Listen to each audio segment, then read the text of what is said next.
Dear students, today we are going to start our first lesson, The Girl Who Fell from the Sky.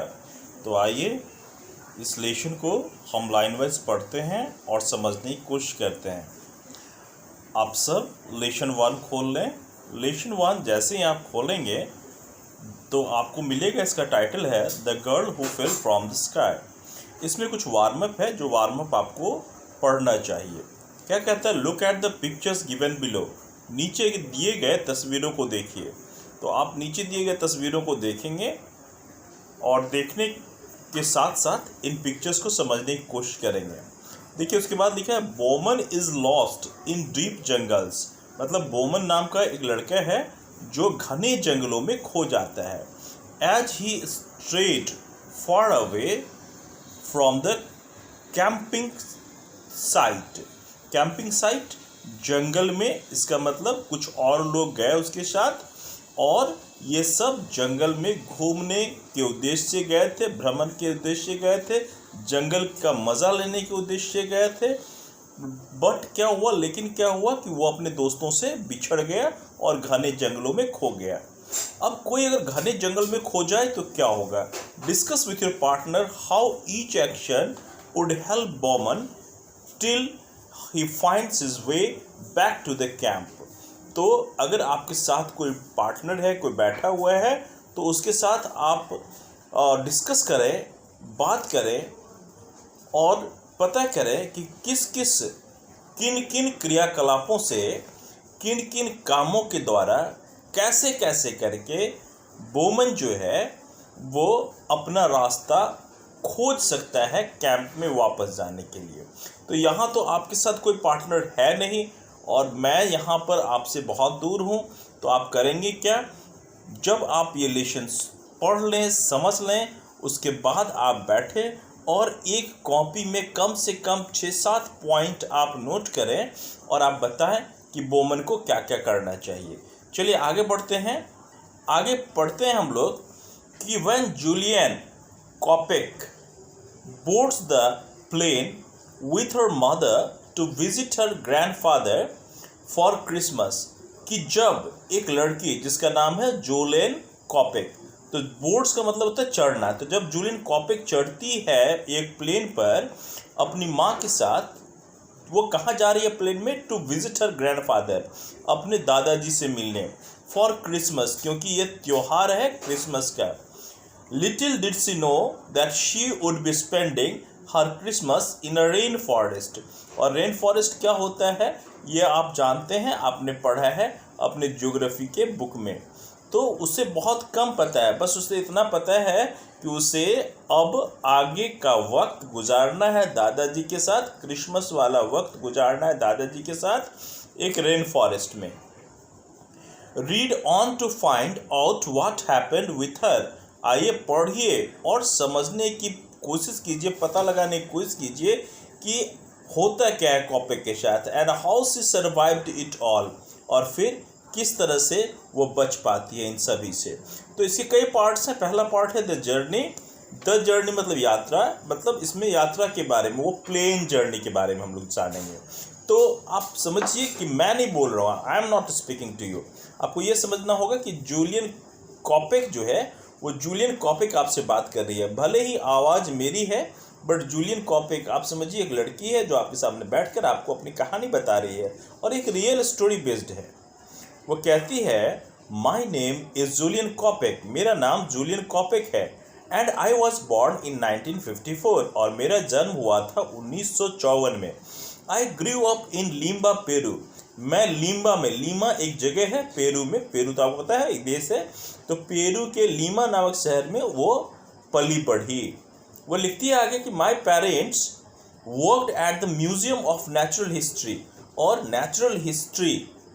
Natural history के museum में उसके माता पिता काम करते थे। My father Hans Wilhelm Koepcke, father का नाम है Hans William Koepcke, was a biologist, वो बायोलॉजिस्ट थे।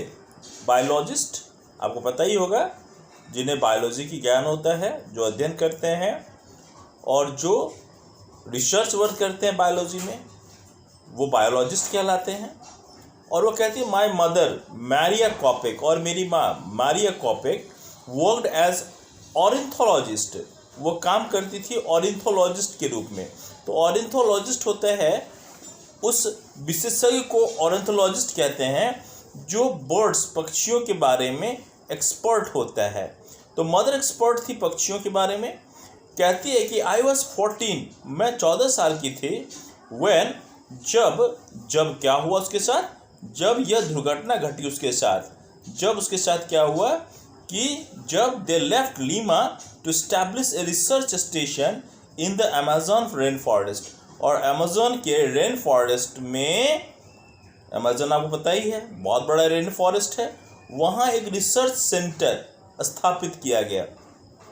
Father biologist, mother expert of birds, और दोनों ने मिलके रिसर्च करने की ठानी और उन्होंने अमेजन रेन फॉरेस्ट में अपना एक रिसर्च स्टेशन बनाया। वो आगे लिखते नीडलेस टू से, ऐसा कहना व्यर्थ होगा, आई एक्कम्पैनिड देम, कि मैं उनके साथ गई थी, जाना ही था, बच्ची थी, बेटी थी उनकी, फिर मैं कहाँ रहती। Those 2 years made me quite the jungle child, और आगे के 2 वर्षों तक, मतलब वो 2 वर्षों तक अपने माता पिता के साथ उस अमेजन रेन फॉरेस्ट में रही। और 2 वर्षों तक वो जंगल चाइल्ड खुद को क्यों कह रही है कि जंगल के सैर सपाटे, जंगल के रास्ते उसे अच्छे लगने लगे होंगे और उसका इंटरेस्ट जो था वो जंगल में बढ़ गया होगा, अर्थात आप कह सकते कि जंगल को और अधिक जानने लगी थी। ऑन December 24, और यह दिसंबर 24 का दिन था 1971 और साल था 1971 का। वो लिखती है कि my mother and I boarded the LANSA flight, LANSA flight उस प्लेन का नाम, 508 नंबर। तो क्या हुआ, 24 दिसंबर 1971 को वो अपनी माँ के साथ चढ़ी लांसा फ्लाइट 508 में इन लीमा एट 11, और वो लीमा शहर था, लीमा एयरपोर्ट, और समय था 11 बजे। Mom and I had to fly to Pucallpa लिपा टू विजिट माई ग्रैंडफादर, और वो अपनी माँ के साथ जा रही थी मिलने के लिए ग्रैंडफादर से, और ग्रैंडफादर रहते थे जिस जगह पर वो पुकालपा कहलाता था, फॉर क्रिसमस, क्योंकि ये क्रिसमस का त्यौहार था। I sat by the window as always with my mother, और मैं खिड़की के पास, खिड़की के बगल में बैठी, जैसा कि अक्सर मैं करती थी, अपनी माँ के बगल में बैठती थी और खिड़की के बगल में, खिड़की के साइड में। She did not like flying, बात यह है कि उसे पसंद नहीं था, यहाँ सी मदर के लिए आया है, माँ को हवाई जहाज की यात्रा पसंद नहीं थी। The first half of the hour long flight from Lima to Pucallpa was uneventful, और यह जो आधे घंटे की यात्रा थी, हवाई जहाज की यात्रा पुकालपा तक, वो अनइवेंटफुल था, मतलब कुछ ऐसा खास उसमें था नहीं जिसके बारे में लिखा जाए या कहा जाए।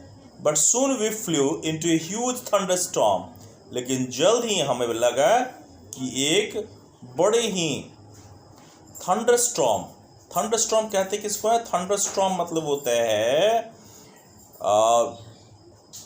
बादल, काले बादल, आंधी वाले बादल, बिजली में गरजने वाले बादल, आंधी तूफानों से बड़ा हुआ बादल जो आंधी तूफान ला दे, जिसमें भारी बिजली की गर्जन हो।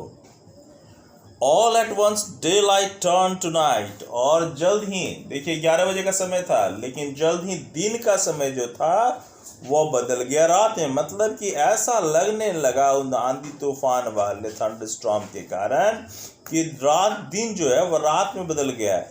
एंड लाइटनिंग फ्लैश्ड, और जैसा कि मैंने बताया बिजली की गर्जना, तो बिजली गरजने लगी, चमकने लगी, फ्रॉम ऑल डायरेक्शंस, चारों तरफ से, सभी तरफ से। पीपल गास्प्ड, गास्प्ड मतलब होता है पकड़ना, कस के पकड़ना, as the plane began shaking violently, क्योंकि जहाज जो हवाई जहाज था वो थंडरस्टॉर्म के कारण बड़ी बुरी तरह से हिचकोले खा रहा था। Bags, wrapped gifts and clothing fell onto passengers heads, और उस हवाई जहाज में जो बैग्स रखे थे, रैप्ड गिफ्ट्स रखे थे, और क्लोथ्स रखे थे, कपड़े रखे थे, सब पैसेंजर्स के सिर के ऊपर गिरने शुरू हो गए। People began to scream and cry, और जो लोग हवाई जहाज में यात्रा कर रहे थे अब डर के मारे सभी लोग चीखने चिल्लाने लगे, रोने लगे। I saw a blinding white light over the right wing, और ब्लाइंडिंग वाइट लाइट किसको कहिएगा, तो ब्लाइंड से बना है ब्लाइंडिंग। तो आई शॉ, मैंने देखा, वो लड़की कहती है कि मैंने देखा ब्लाइंडिंग वाइट लाइट, सफ़ेद, एकदम सफ़ेद लाइट, प्रकाश। कैसा सफ़ेद प्रकाश, कैसा उजला प्रकाश, तो जो ब्लाइंड कर दे, मतलब आंखों को चकाचौंध कर दे। कहाँ देखा उसने? ओवर द राइट विंग, दाएं ओर जो विंग थी। किसका विंग, किसका पंख? हवाई जहाज का।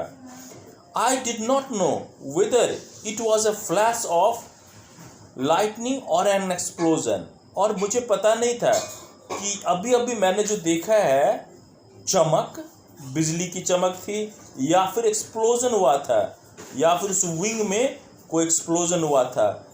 विंग में एक्सप्लोजन मतलब विंग में विस्फोट तो नहीं हुआ था। I lost all sense of time, और मुझे उस समय का भी कोई ज्ञान नहीं रहा, कुछ समझ में ही नहीं आ रहा था। Over everything I heard my mother से कामली, नाउ इट्स ऑल ओवर। और इतना सब कुछ होने के बावजूद, जहाँ लोग चीख चिल्ला रहे थे, डरे सहमे थे, घबराए थे, मैंने पाया कि मेरी माँ चुपचाप शांत बैठी थी और एकदम शांत स्वर में कह रही थी, नाउ इट्स ऑल ओवर, अब सब कुछ समाप्त हो गया। वी बिगैन फॉलिंग फास्ट, जल्द ही लगा कि हम सब गिर रहे हैं, और वास्तव में हम गिरने लगे। My mother was no longer at my side, मैंने गिरते हुए देखा, हवाई जहाज से हम लोग गिर रहे थे अब एक एक करके, और गिरते हुए मैंने देखा कि मेरे बगल में मेरी माँ थी ही नहीं। And I was no longer in the plane, और आश्चर्य की बात ये कि मैं हवाई जहाज में थी ही नहीं। I was still strapped into my seat, लेकिन अब भी मैं फंसी थी अपनी कुर्सी में, अपनी सीट में। But I was falling from an altitude of approximately 10,000 feet, और मैं गिर रही थी ऊंचाई से, एक ऐसी ऊंचाई से जो लगभग 10,000 फीट की ऊंचाई थी। I saw nothing around me, मैंने अपने चारों तरफ कुछ नहीं देखा। Before I could feel fear, इससे पहले कि मुझे डर लगे, मैं डरूं घबराऊं, आई लॉस्ट कॉन्शसनेस, मैं तो अपना होशो हवास ही गवा बैठी। When I came to my senses, जब मुझे होश आया, I noticed that I was still falling, मैंने ध्यान दिया कि होश आने के बाद भी मैं अब भी गिरती ही जा रही थी।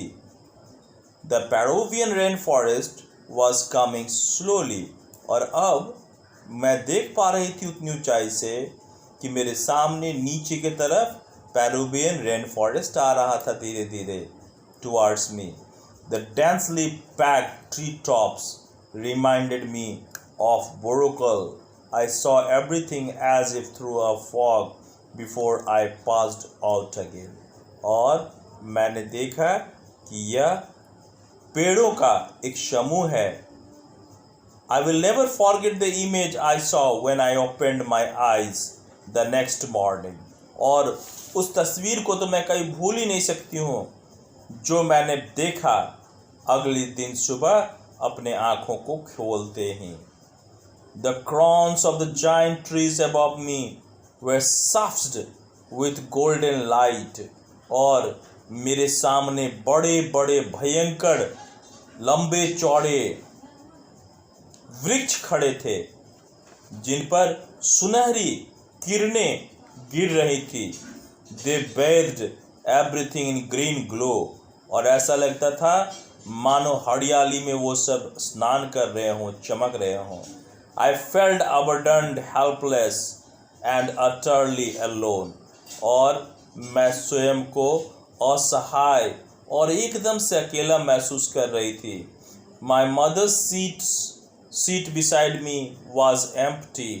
और आप समझिए कि मैं जब गिरी तो अकेले सीट नहीं था, 2 सीट था और 2 सीट के साथ मैं गिरी थी, परंतु अगला सीट जो मेरे बगल में था वो खाली था, उस पर मदर नहीं थी। I could not stand up, मैं खड़ी भी नहीं हो पा रही थी। नाइदर कुड सी स्ट्रेट, और ना ही सीधा देख पा रही थी।